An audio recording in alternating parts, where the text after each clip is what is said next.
কেউ যদি হিম্মত করে যে আমি রোজা রাখবই, তাহলে সামান্য একটু গ্যাস্ট্রিকের ব্যথা, সামান্য একটু স্বাস্থ্যের দুর্বলতা, এই সমস্ত সুতানাতা অজুহাত বাধা হয়ে দাঁড়াতে পারবে না।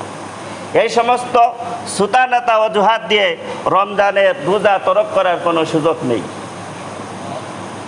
তবে কেউ যদি বাস্তবিকই অসুস্থ হন এবং কোনো দিনদার পরহেজগার ডাক্তার তাকে রোজা না রাখার পরামর্শ দেন, তাহলে রোজা ছাড়া যাবে।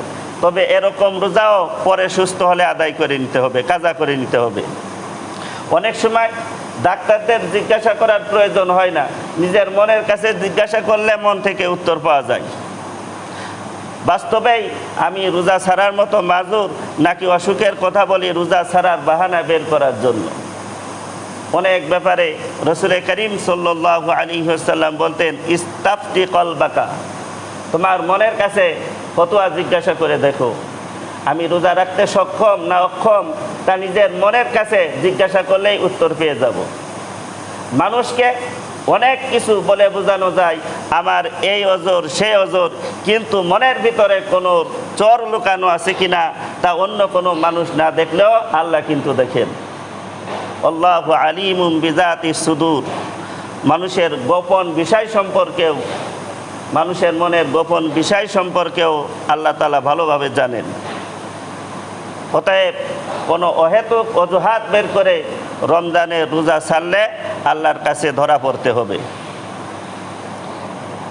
আল্লাহ নবী বলেছেন, মান আফতারা ইয়াওমান মিন রমাদান মিন গায়রি রুখসাতিন আলা মারাদিন লাম ইয়াকদিহি সাওমুদ দাহরি কুল্লিহি ওয়া ইনসামাহু, প্রকৃতপক্ষে অসুস্থ নয়, শরীয়ত তাকে রোজা ছাড়ার অনুমতি দেয় নাই।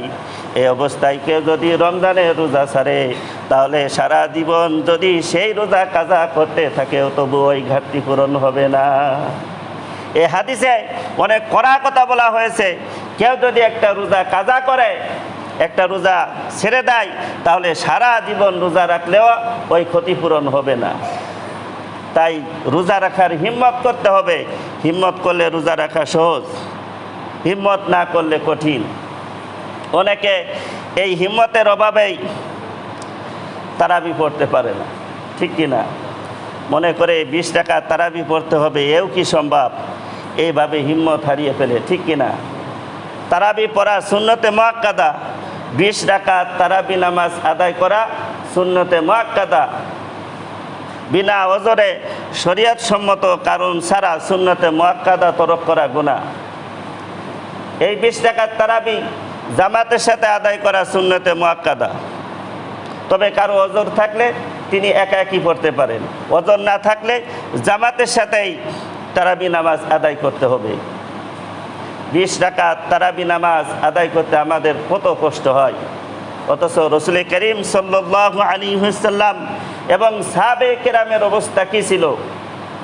রাসূল করিম সাল্লাল্লাহু আলাইহি ওয়াসাল্লাম সম্পর্কে হাদিসে স্পষ্ট এসেছে, নামাজে দাঁড়িয়ে হুজুর পাক সাল্লাল্লাহু আলাইহি ওয়াসাল্লামের পা মুবারক ফুলে যেত।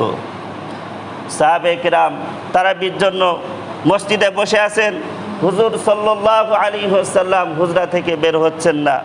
বসতে বসতে মধ্যরাত হয়ে গিয়েছে, আল্লাহর নবী হুজরা থেকে বের হবেন, তিনি তারাবি নামাজ আদায় করবেন, তারাবি নামাজ পড়াবেন। বহু রাতে এরকম ঘটনা ঘটেছে, দেখা যায় প্রায় সারাটা রাত তারাবির জন্য জাগ্রত থাকতে হয়েছে। এই ছিল সাহাবায়ে কেরামের অবস্থা। আর আমরা কত দ্রুত তারাবি পড়া যায়, কত অল্প সময়ের মধ্যে শেষ করা যায় সেই চিন্তা করি, ঠিক কিনা? অনেকে সূরা তারাবি পড়ি, এই সূরা তারাবিও আবার আলাম তারা সূরা দিয়ে, আলাম তারা থেকে শুরু করে 2 ঘোরানি দিয়ে শেষ করে ফেলি, ঠিক কিনা? অনেকে সূরা আর রহমান দিয়ে শেষ করে ফেলি। এটা হিম্মতের অভাবেই হয়। হিম্মত করলে রোজা রাখা সহজ, হিম্মত করলে তারাবি নামাজ বড় বড় সূরা দিয়ে ধীরে সুস্থে আদায় করা সহজ, হিম্মত করলে খতম তারাবি পড়াও সহজ। হিম্মত না করার কি আছে, কষ্ট মনে করার কি আছে? রোজা তো শুধু আমরা না, আগের যুগের উম্মতরাও রোজা রেখেছে। কোরআনে কারিমে আল্লাহ রব্বুল আলামিন বলেন, ইয়া আইয়ুহাল্লাযীনা আমানু কুতিবা আলাইকুমুস সিয়ামু কামা কুতিবা আলাল্লাযীনা মিন ক্বাবলিকুম লাআল্লাকুম তাত্তাকুন। হে ইমানদারগণ, তোমাদের উপর রোজার বিধান দেওয়া হয়েছিল যেমন তোমাদের পূর্ববর্তীদের উপরও এই বিধান দেওয়া হয়েছিল।